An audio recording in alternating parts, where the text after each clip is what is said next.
טיפים קטנים לעסקים חושבים, והפעם שכפול משתמש. במידה ואנו רוצים ליצור משתמש חדש, אשר הרשאותיו יהיו זהות להרשאותיו של משתמש קיים. ראשית, נפתח את מסך הרשאות עובדים על ידי מנהלה, הרשאות עובדים. כעת ניתן משתמש שאת הרשאותיו נרצה לשכפל למשתמש החדש. נשנה את קוד המשתמש לקוד המשתמש החדש ונקליק על טען.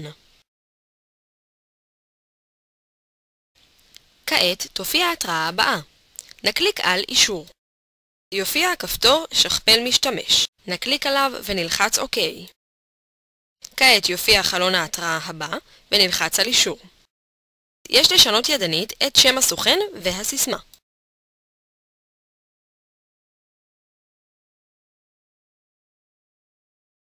נוכל לראות כי שוכפל המשתמש החדש.